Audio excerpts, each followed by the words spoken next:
The challenges of addressing human rights violations, civil unrest, corruption and crimes generally is a universal one. It was in an effort to help tackle these very important developmental issues that the United Nations in 2015 established 17 Sustainable Development Goals with a target date of 2030.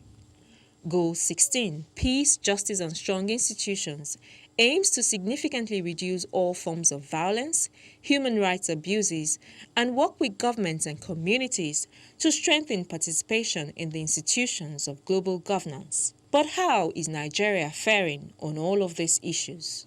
The greatest challenge to us as a people is that the will is not there to implement whatever we agree.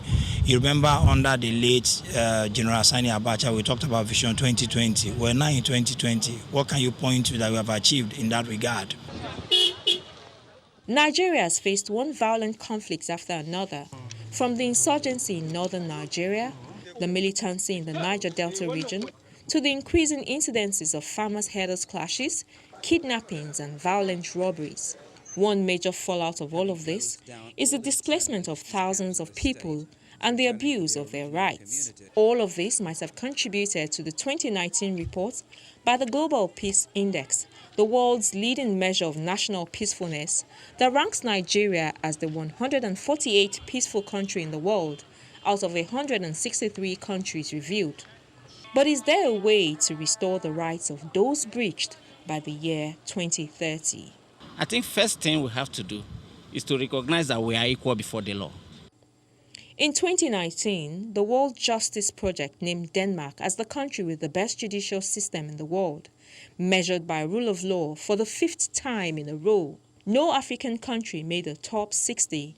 It ranked Nigeria's criminal justice system as 12 out of 30 in Africa and 72 out of 126 in the world. To meet the 2030 target date, the Nigerian government has tried to proffer some solutions to the problems. Since 2016, the national budget has identified improved security and reduction of corruption as key priority areas. We have allowed politics to dilute our justice sector. In as much as the hallowed chambers of justice can, politicians must be kept away. There is a need to consider a wide range of solutions for the issues to be addressed speedily if the country must meet the SDG before the target date. Shola Shoyele, Channels Television.